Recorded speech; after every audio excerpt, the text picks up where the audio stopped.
Welcome to another episode of Money You Should Ask, where everyone has something they can teach you. I'm your host, Bob Wheeler, and in this episode, we're going to explore, question, examine, converse, dig deep, expose, laugh, and cry about the money beliefs, money blocks, and life challenges of our next guests.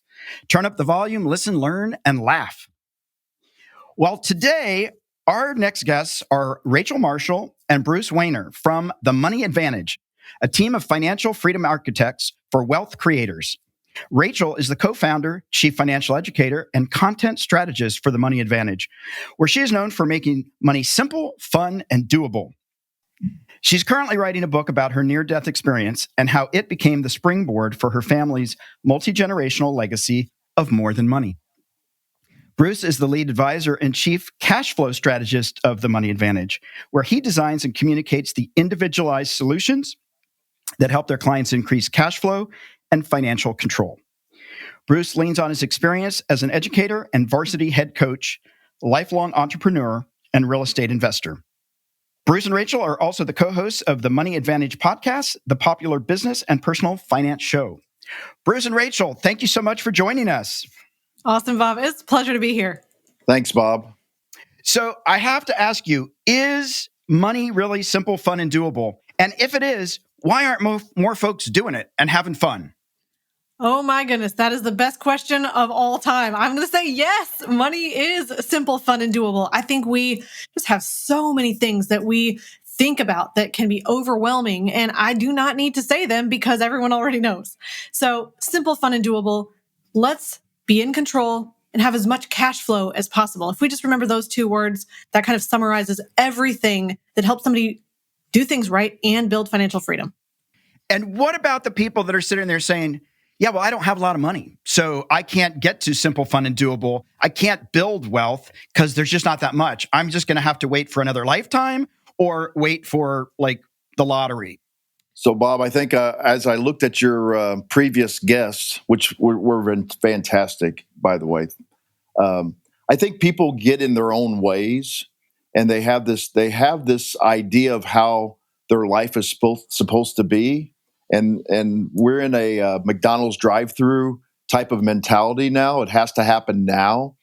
And what people don't realize is most successful people have delayed gratification, and they have lived well below their means to obtain that. And they, unfortunately, our mindset is that we have to actually be envious of those people. And they must have gotten lucky to get in that position.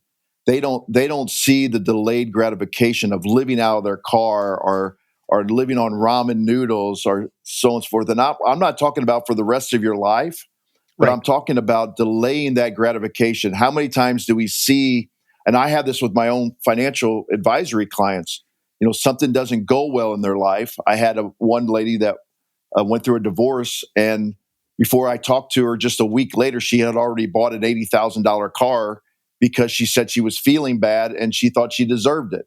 And so these are the things that go through our minds all the time. So I think that is one of the things that when Rachel says it's simple, fun, and doable, it's simple because it's really about cash flow in, cash flow out. It's fun if you allow it to be fun with your mindset. Mm-hmm. And if you do the simple and the fun, then it's very doable because you are actually reaching the goals that you want to reach by keeping them simple and doable. Yeah, and I'll just add real quick on that. I was reading the other day, I was trying to think who I heard this from, but they said it's hard to struggle. Or they said it's hard to become successful. You have to go through hard things in order to become successful. But they said it's even harder to struggle. That was the line. And it was Craig Ballantyne. And it really struck me because I think so many times we say, it's too hard to figure out how to build a successful business. It's too hard to figure out how to 10x my income. I mean, that sounds like astronomical sometimes. It's too hard to figure out how to save more of my money. It's too hard to do these things. But what's harder is living a sucky, terrible life because we're struggling. So it's all a mindset. Yeah, absolutely. And I think so many of us, life is moving so fast, it doesn't make sense that if I slow down, I actually move forward. That's true. Right? It's like, no, I have to keep spinning. And we may be moving fast, but we're not maybe moving efficiently. So true. I'm curious for both of you. When did you learn delayed gratification? Did that start in childhood or did that come later? Because this is a real big thing. And of course, I always love to talk about the Stanford marshmallow study when you talk about delayed gratification. Yes. And I don't even like marshmallows, but that much. Same. I'll take both of yours. I love them. You can have them. Yeah. So I would say for me, I grew up in a house that we didn't necessarily have a lot, but we didn't have not that much either. And I didn't really think anything about money. To be honest, I just grew up thinking, well, I'm going to marry somebody who will handle everything and I'll just not really have to think about it. I did marry someone. Then we're in a situation where I'm like, oh, well, he didn't solve all the problems. It wasn't like, oh, just getting married fixed everything. Oh, I probably should think about this a little bit more. And oh, by the way, what I want out of life is way bigger than where I'm at right now. And I need to take personal responsibility. I think delayed gratification. I mean, I grew up on a farm. We raised horses. I barrel raced and did a lot of stuff on the farm. And you have to have something that you're working towards with a long-term perspective. And so even though it wasn't entrepreneurship at a young age necessarily, it was this idea that I have to work for something. And if I really want to win, and if I want to go to state and I want to win at state, which I never did, but I did go to state in 4-H and I had like the 8th place ribbon and I was so excited. But if you're going to do something and reach a milestone, you have to go through the training and the stuff that nobody sees, which is super boring and there's no applause, there's no fanfare. And I think that's where I learned that piece. That's awesome. So delayed gratification for me, Bob, I think started when I first got my first real job at age 12. Now people would Child cringe. Labor, Bruce. Yeah, now people would cringe, but in 1975, that wasn't that big of a deal. And I grew up in a small town. And what I realized, I also grew up in a German family that you could not find a non-German on my family tree. And so Germans are not the most caring people or so caring. So my dad he never talked to me about money. Matter of fact, it was like this big taboo. I remember being chastised, asking him how much he paid for his car. And, at a young age, and he told me, don't you ever ask people what they pay for things. Don't you ever ask people what they make, and I was at a youngster. I'm like, that doesn't make any sense to me because how am I going to know how to buy a car then? Well, it just so happened then that was about at age 9. And at age 12, I started working for a Chevrolet dealership and I started working, just cleaning the floors. And then I just kept doing more and more. Well, all of a sudden, I'm making, Rachel will cringe on this, but I'm making $1 an hour. And then, but when you're that age in the 70s and you're working all the time and going to school and playing sports, you have no time to spend money. Yeah. And I also think that's another thing that people, they don't develop their own, their good hobbies or good pastimes. And so their way of pastime is spending money. And they're just getting that instant gratification. And so I learned to see my checking account actually grow, and it was like fun. It was like trying to make it grow to even bigger heights and bigger heights and bigger heights. And then I got $1.25 an hour, and I was really rolling in the money then. And so, and it was such a really good feeling, a sense of accomplishment. And that's the other thing I think people lose out on when they don't really set these kind of visions for their money is there's a satisfaction that I have more money this month than I had the last month. What they normally do is they fall into these habits of, I get my paycheck, I spend it. Now I got to figure out how I'm going to make it to my next paycheck. Mm-hmm. And so they feel bad about it every time they wake up. Well, they need to flip the script on that and make it a game that, it's all right to just save money. And that's gratifying. They don't believe it's gratifying, but it is gratifying. Bruce, that reminds me that I always watched my piggy bank, this little canister. It was like something I think I wrote some label around it, and it was like Rachel's money or something. And I just remember stuffing money in there and never spending it. And then I got married. And I think, people have saver or spender natural tendencies. There's people who love to spend money and they spend it at a drop of a hat. And there's people who just are like you, Bruce, saving. Well, what's interesting, it's also relative. I was a saver until I met my husband, who was like a really saver. So then I was the spender. And so you have to figure out how to navigate this and figure out, okay, well, I want to spend money, but I can do it with this abundance perspective, not this scarcity and frustration of all the things I can't have, but how can I create the ability to enjoy what I want to enjoy? Hey, Bob, and I don't know how many of your listeners, the United States economy is bombarding you along with our government to spend. Oh, absolutely. And but I think that's a personal responsibility to say, oh, well, I'm getting all these advertisements. I'm getting all this. It's not my fault. I actually think it is your fault. It's a personal responsibility. If you want your life to change, you need to change it. What Rachel was saying earlier, it's hard to struggle with money, but it's also hard to do delayed gratification and save money. You just got to pick your hard, and Right. That's the big thing that people aren't really willing to do, is to pick their hard. Because they are both hard, but once you get that flywheel going and moving it down the highway, then things get a lot easier. Yeah, it's sort of like pay now or pay later. So if you put in the hard work now, you get to play later instead of having to continue the struggle that just seems to amplify. Now, I'm curious, Rachel, you said something that I think you might still have some of your clients come in and say, which is, I'm going to marry a rich man. Because I think this is still really prevalent. I grew up in the South, and I still see this in young women, young girls, where that is still the normative for a lot of people, that women should just go find somebody else to solve the problems, which you obviously discovered doesn't always work.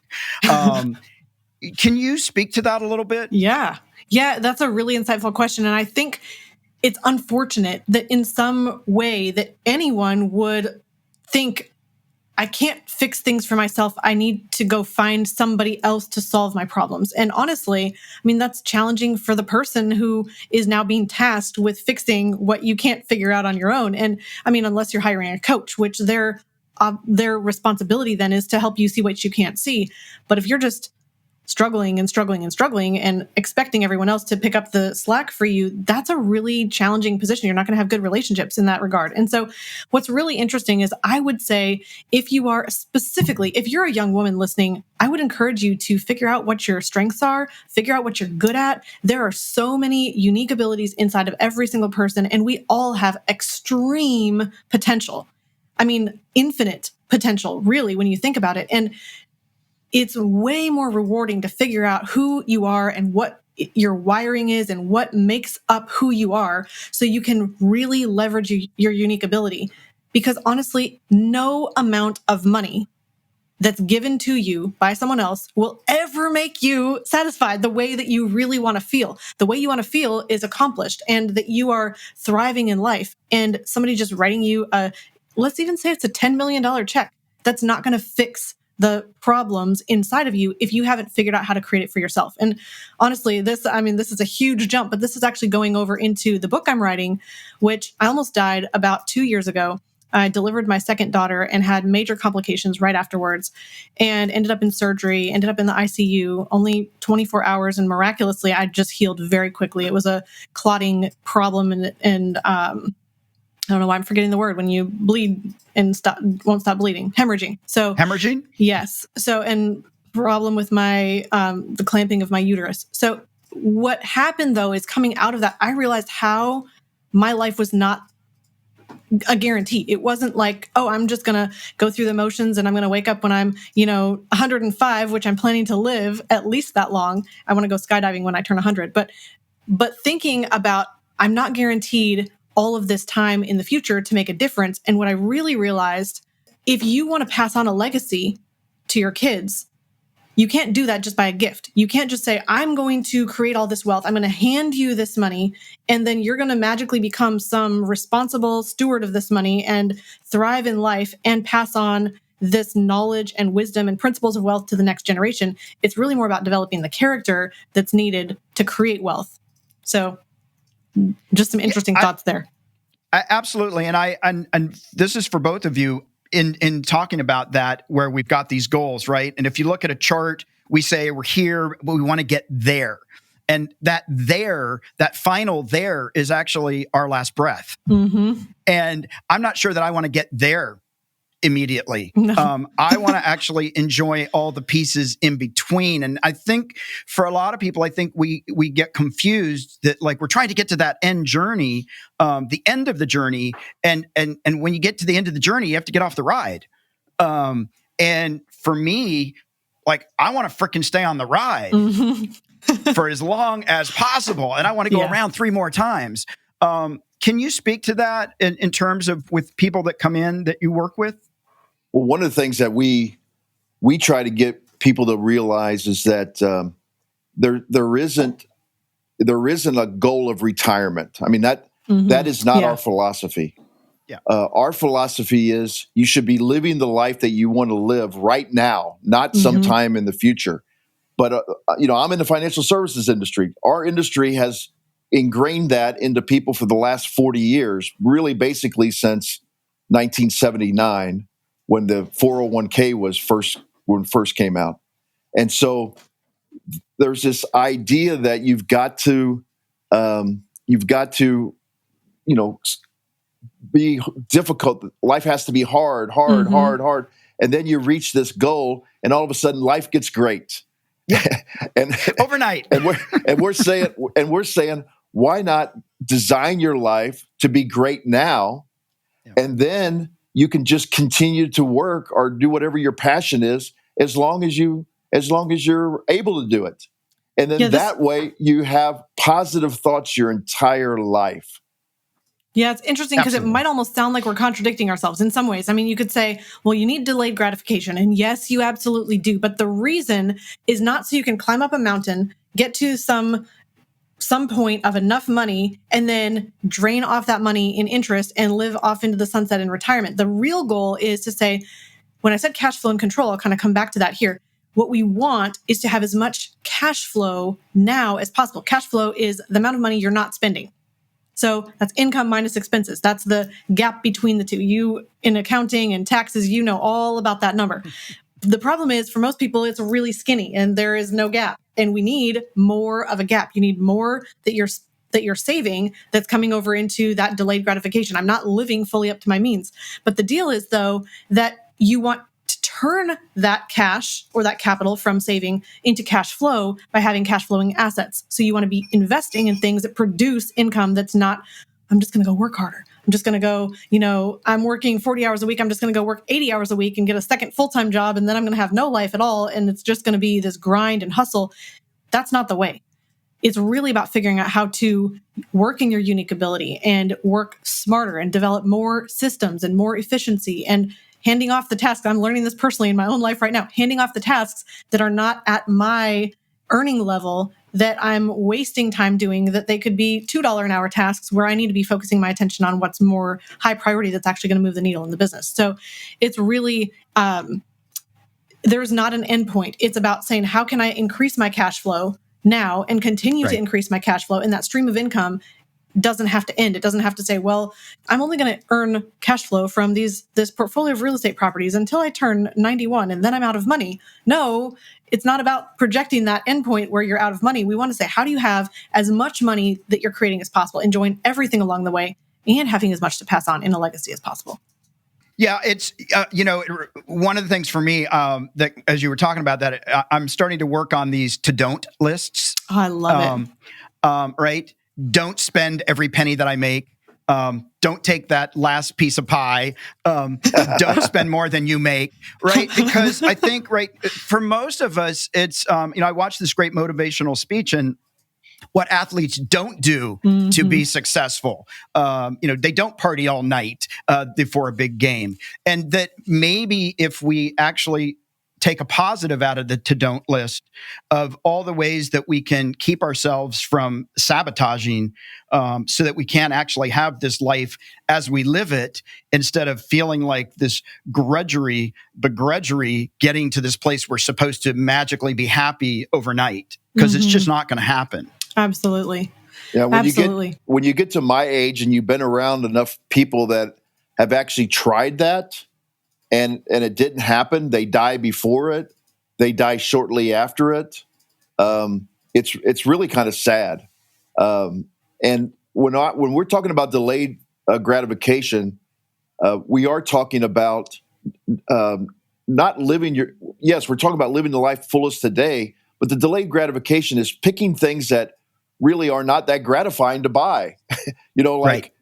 Well, if you have one good hoodie that you wear out in cool weather, why do you need 4 or 5? That's not a scarcity mindset. That just makes perfect logical sense.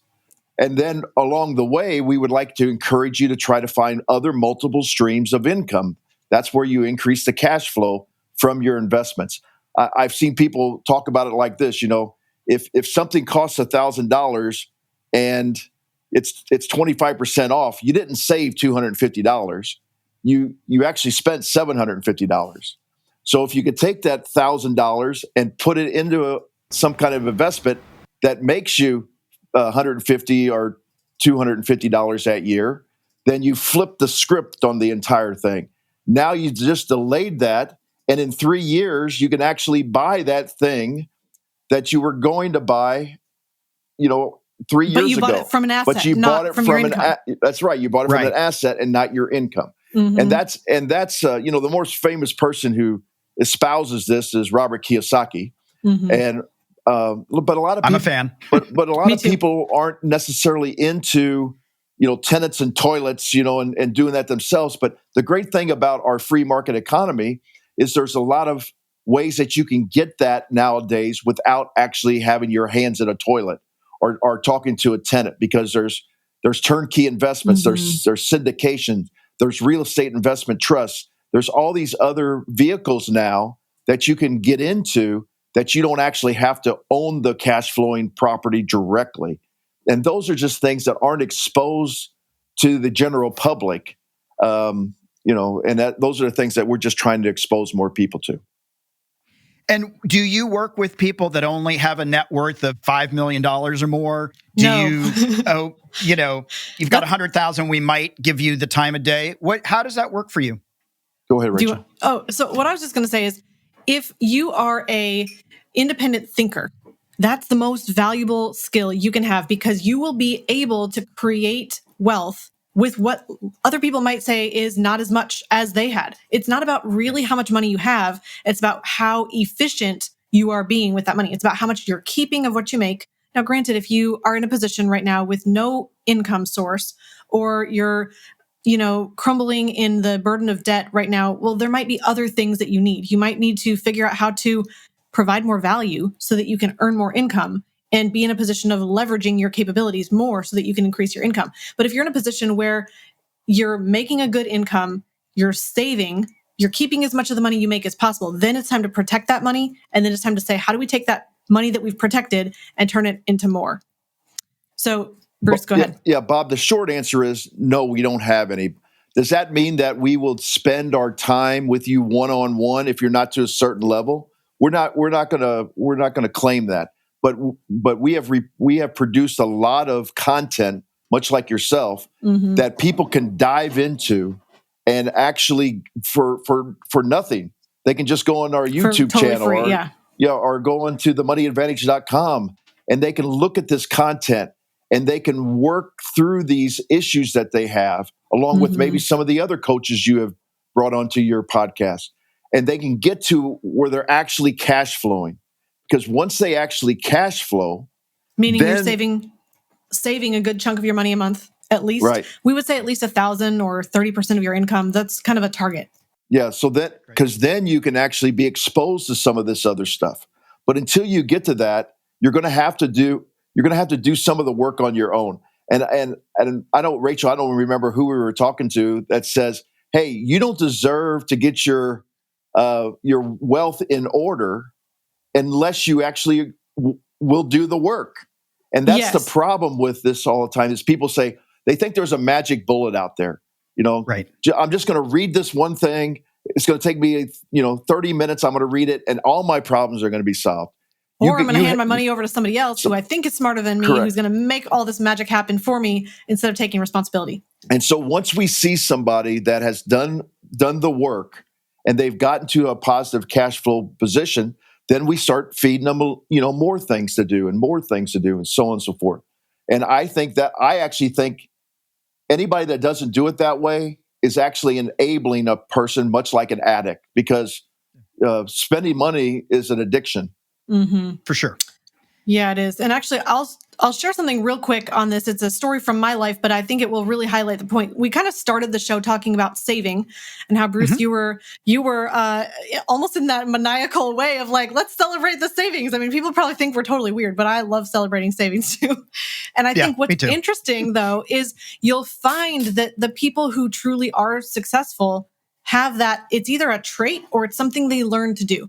And what's really interesting though is that you can be an excellent saver and still not make financial progress. And the reason, Kiyosaki will tell you, he says savers are, what does he say? Losers, I think. But investors are winners. Yeah, something like that. And the idea in that is, okay, well, I have this much money per month. I can save it, or I can spend, or I can invest it. Like if I'm not going to spend the money, what am I going to do with it?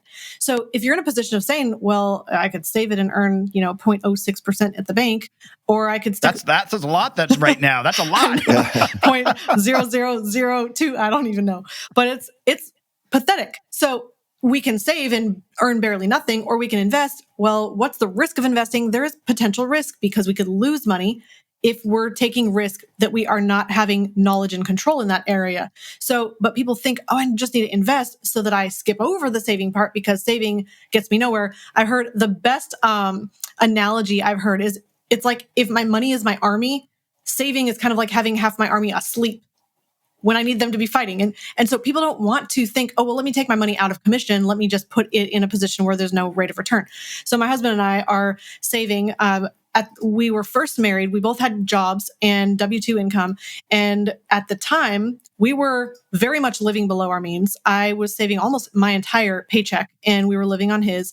And we had an apartment and the problem was though, we were super scarcity minded. So we were like, right, okay, this is around 2008-ish. And we're looking at how terrible the economy is right now, how the housing bubble was crashing. There was just so many issues and so many problems. And we're thinking, okay, is this like hyperinflation? Are we turning to, we're not on the gold standard anymore. We're concerned about the American dollar. We were deep in so that we were saying, well, we're going to put all of our money in gold and silver. And I have no shame in saying this now because it ended up being good and bad. We thought we were making a great decision.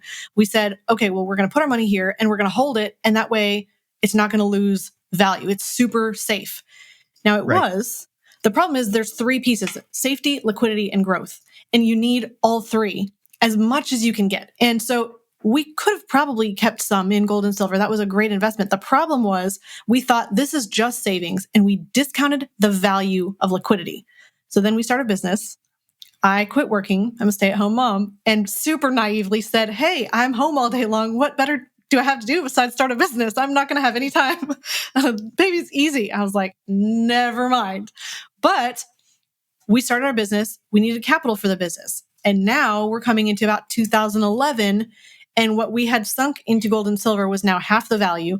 And we needed cash to be able to fund the business and fund all the things with the business expense, the baby expense, my income reduced. My husband goes through sequestration. His income reduces. It was not a pretty sight. We were not saving during that time. We had a lot of challenges. But what we learned was we need to be liquid. Even if we're thinking, well, savings just in the bank is not where we want to be. We need a way to be liquid. And that's where we started looking and saying, how can we find another place to store cash that is available for investing, that's safe, liquid, and growing? And so that's where we found infinite banking. And I think that is so important, even like right now, having some liquidity, not locking everything so that you can't touch it. Mm-hmm. I had a guy going into retirement and his financial advisor convinced him to put all of it in a REIT that then got locked. And so he couldn't touch his money, and every single dollar except a little bit was all in this REIT that was tied up for 2 years. Yeah. And he didn't understand the importance of being able to actually access the money until he couldn't. Yeah. But I want to ask, and maybe I'll throw this to Bruce or both of you, but, life is good. You're doing the infinite banking. Your life is good. Why help all these other people? Why care? Like, why don't you just focus on yourselves and just like live the good life and let everybody else just figure it out? Why do you do what you do? Well, that's deep. that is deep, and I'll try to simplify this. It's kind of corny, but we're all talking about this in our mental health now. It's a purpose that you have in life, and yeah, we have a successful business, and I have other successful investments and so on and so forth. And I realize that when I get up in the morning, I'm anxious to get up and get going and do something. That hasn't always been like that in my life, but now that's the way it is. And if you can actually bring that value to other people, they appreciate it and they pass it on to the next person, the next person, and the next person.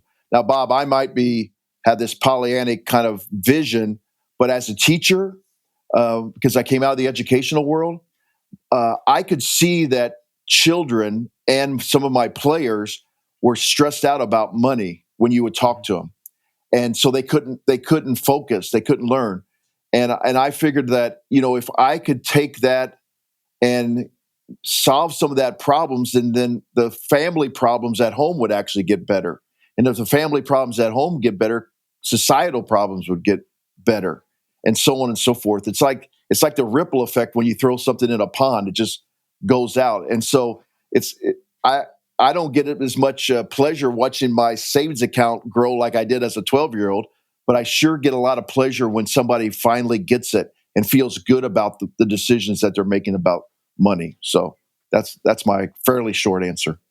Absolutely, I second 1,000% of that.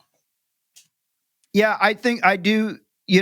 I think so much time is spent on stress around money, and it takes us out of the rest of life often because we're so busy just wondering if we're going to make it to the next day financially that there's not a lot of room for laughter or joy or planning anything because it's a big stress, And I do think for people listening out there, again, it's not about do I have $1 million in my bank account or $2 million in my bank account? It's about how am I living life to the fullest with what I do have? Yes. And learning to be grateful for the fact that I can even do what I do. Yes. Hey, Bob, in preparation, I was listening to some of your other podcasts, and I think it was one of your guests says, people don't focus enough on what they have. They always focus on what they don't have. And I think if people are just grateful for what they have, then they will actually have a lot less stress instead of trying to, it's the old thing as we were growing up, it's like the keeping up with the Joneses next door. And the Joneses are probably in worse financial shape than you are. They just look like they're in better shape. I didn't even like the Joneses. Yeah, it is just so interesting. I mean, it completely all comes down to gratitude and where you're focusing your attention. The real truth is you can make all the money in the world and never be happy, or you can have nothing and be totally happy. So I've heard the science of success and the art of fulfillment. And it really comes down to there's systems that you can put in place to build success. But success doesn't make you happy. And ultimately, we all just really want to be happy. That is an art. Absolutely. And I was just thinking as you were saying all that, I think if you've got delayed gratification and gratitude, you have a lot of abundance. Yes, you do. It just all goes hand in hand. Well, we are at the Fast Five. So I am going to throw out some questions.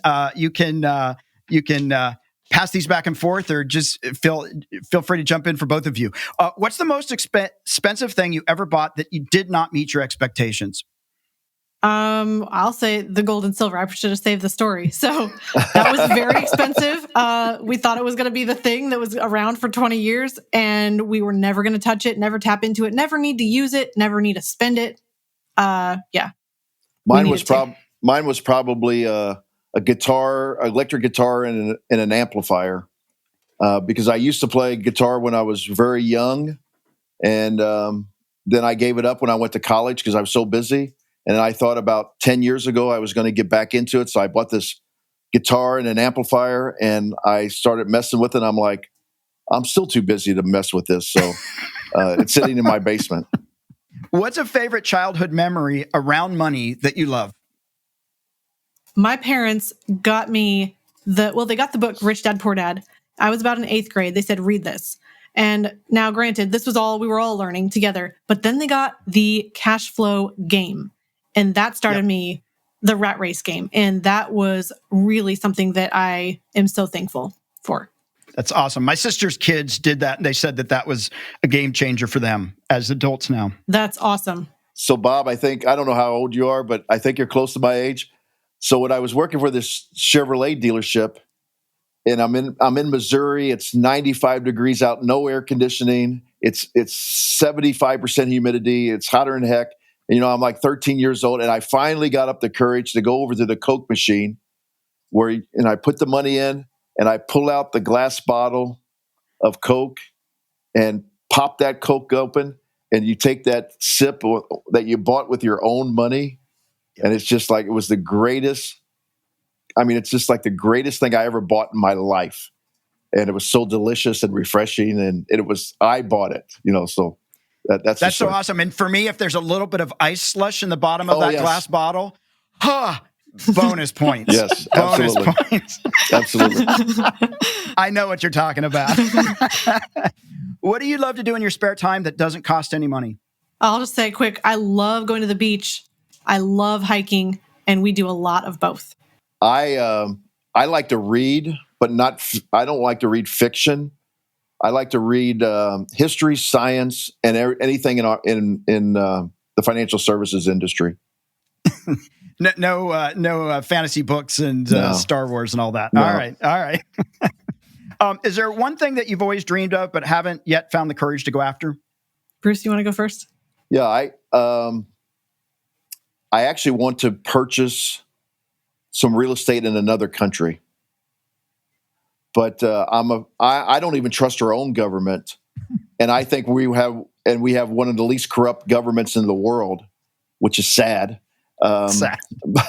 And so I worry about these places that Rachel and I have been fortunate because we've had this podcast for a while, and people are gracious enough to come on, and we've had people that sell real estate in other countries and so on and so forth. And I want to pull the trigger, but I just can't. Makes sense. Yeah. So I'll tag on to the other countries. I have this crazy dream to go travel the world for a whole year with the kids. And that would be absolutely insane. So anyway, don't have the courage to do it yet, but I want to do it. All right. Well, we're putting it out there. They're going to happen. Absolutely. All right. Last final question. Do you budget when you go grocery shopping? Yes and no. We use mint.com. We know how much we spend on a monthly basis for groceries, and we make a list and we stay with our list, which means I'm not budgeting. I don't have a calculator. I'm not counting up the dollar amount, but I'm able to go check mint.com afterwards, find out where we're headed, and can we buy these extra things or should we not? So yes. Cool. And you stick to the list? I do stick to the list, and usually, this is funny, but division of labor has been different in our family than most people would expect. So for the longest time, I made the list, I did the meal planning, I do the cooking, but my husband would do the shopping. So I would send Lucas to the store, and he was amazing at not buying extra stuff. So that really kept us to the plan. But ultimately, we just found that as long as we don't impulse buy, for the most part, or if we keep that to a minimum, then we're really good. So I just plan everything in advance. Planning for me helps. It does help. How about you, Bruce? Short answer is no. But I do keep track of everything I spend every month and where the money flows. I check my accounts, every account that I have every day. And I think that helps people be aware of where their money's flowing. I don't like the word budget, and if people know us, I like the phrase cash flow awareness. You have to be aware of where your cash is going. And I actually, although my wife has become a much greater cook, she's a great baker. I'm actually the primary cook in our household, And so, Bruce, all the things I didn't even know about you. yeah. And so I do all the purchasing. And Bob, I use that time. You were talking about things that don't cost things. I actually love to cook and create. So I use that time. I actually do what a lot of people probably say you shouldn't do. I walk around the grocery store thinking about combinations to actually create a meal for the next few days. So I actually enjoy going to a grocery store and just letting go and think, oh, that would go well with that. Oh, I'm going to make that. Or, oh, I think I have a new thing to do with that. And so I do it after the fact. Well, probably because you're German, you have that extra added bonus of being very strict on the stuff anyway. So you're probably not going to overspend, even if you're getting to be creative. That was ingrained. That's absolutely. ingrained. Yeah. See, my meal planning, when I actually do it, involves a lot of Pinterest browsing first, and then the meal planning when I actually have time to do so. And so, Bruce, all you need is a Pinterest account. Then you'll do the same thing, just planning before you leave. So I do the same thing, just online. Well, we're at our sweet spot. We're at our M&M moment, money and motivation. Can you give us a practical financial tip or a piece of wealth wisdom that you personally have used that's helped you? Yes, and maybe I should have saved this one too. I would say make sure you're thinking outside the box. Don't just listen to what you're told. Don't just do what everyone else is doing. Frankly, the status quo is not getting where you ultimately want to go. And if you want to be successful, if you want to build wealth, if you want to have cash flow, if you want to feel in control, feel good about your money, leave a legacy for your kids, teach them about money and how to create it, you really need to be in a position of thinking outside the box. And so focus on doing your own learning. Invest in yourself first by building your knowledge. Yeah. I've already talked. You have to know where your money's flowing. You have to be aware of your money. And I'm telling you, yes, I only do my my total awareness once a month, but I check every single day. It doesn't take that long to check. And I'm talking about all the investment accounts, your savings accounts, your insurances. If you're using a credit card, check those accounts over and over and over. I don't check my mortgage account every day, but you got to check these accounts because there's not only is it help you with your awareness, but errors happen all the time. I just got a alert, and I just found out my wife spent a certain amount on the credit card. I don't do those alerts because I'm trying to keep tabs of her. I'm doing those alerts because you have to be responsible and react when something goes wrong. And you have to not just close the door and pretend it never happened. No, absolutely. I just found that my mortgage company had $6,000 extra dollars for my property taxes. Great example. That they've had since November. And I called them and they were like, well, we eventually would have figured it out. Did you want that back? I'm like, yeah. Like, cut me a check now. I don't want to give you an interest-free loan to use my money for who knows how long, right? Hey, Bob, exactly. Here's another example. When I was, just starting out, my wife and I were married and had our first mortgage. I accidentally sent my mortgage check to the electric company and my electric bill check to the mortgage company. Well, the mortgage company right away told me the electric company, this is a little disturbing, it was actually cashed by the electric company and the bank. So now my $30 a month bill was paid by a $750. This was 1986, so I mean, I'm sure it's like 20 years. Yeah, it was $750. So I called the electric company and they said, "Well, we can just keep it and then you'll have a credit, going forward." I said, no, I want the money back. And then, of course, they were like, then we're going to have to go to special accounting and we're going to have to do this and that. And I'm like, yeah, but I want it back. So I had a similar experience with a mortgage company and electric company. Oh, my goodness. Well, yeah, they want to make you feel bad so they don't have to actually work. Exactly. Like, give me my money. Yeah. I'm a nice guy. Put it in my account right now. I'm not that nice. Oh, my goodness. That should have been a red flag. This is way too much money. What is he doing? Yeah. And that's what we eventually would have figured. Yeah, well, I already figured it out. I've been waiting. Yes. You have to be, and that's one of the things that you guys both talked about being proactive, not being the victim. I could have sat and waited another 6 months and waited for that to happen. But if you're looking at your accounts, if you're getting out there, taking a look, getting conscious about your spending and your saving and your silver, and like focusing on that mindset and really working to spend less than you make so that you can actually have a great experience in life throughout your life instead of on your last breath, right. Which isn't quite as enjoyable. Can I say something real quick? Yeah. Spending less than you make isn't always cutting your personal lifestyle. And right. I think somebody listening might need to hear this. Sometimes it's the way we pay for our mortgage. It's the way we pay credit card debt. It's the way we pay our taxes. If you're in business, there are so many tax breaks you're probably not aware of. Well, you are if you're talking with this guy, with Bob, because he does know them. But realize that sometimes there's money leaks flowing out of your control that are not actually improving your life at all. And it might have to do with how you're paying taxes and debt and maybe even other things in your financial life. So don't always just assume that you're spending too much going out to eat.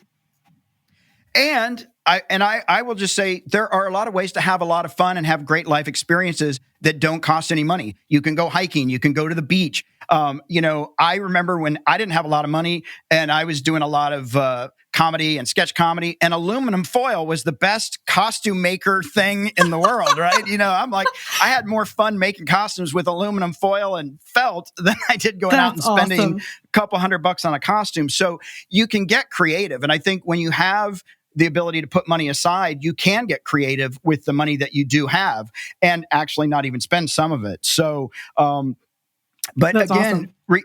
Reinforcing delayed gratification, really realizing that life can be amazing and abundant without blowing through every dime and creating tons of debt. Like, it's so possible.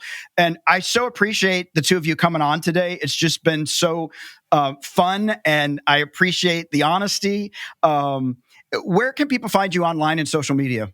Oh, awesome. Thanks for asking. So you can go to themoneyadvantage.com and everything is there. It's accessible. You can download a guide to infinite banking that we just briefly touched on today. If you're interested in finding out more about that, mostly how to increase your returns on investments, how to have money that you're saving better.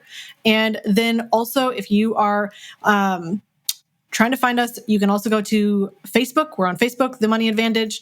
You can also go to LinkedIn. Bruce and I are both there. The Money Advantage is as well. You can find us on Instagram. We have a very pitiful following on Instagram. YouTube is actually pretty cool. So go to YouTube and look up The Money Advantage. That's probably our best social media connection. But absolutely, you can find us there. Great. Well, we'll definitely put all that in the notes so people can find you and learn about all that you do. And to our listeners, please don't forget to share the love, like, follow, and share on Facebook, Twitter, and Instagram. Search for Money You Should Ask, all one word. Follow this podcast on your favorite podcast player or visit Spotify and search for Money You Should Ask or click on the link in the description. If you're watching this episode on YouTube, don't forget to like, comment, and subscribe. For more tips, tools, or to learn how to have a healthy relationship with money, visit themoneynerve.com. That's nerve, not nerd. I'm a money nerd, but find your money nerve. Rachel, Bruce, thank you so much. I so appreciate it. Awesome. Thank you so much, Bob. It's been great.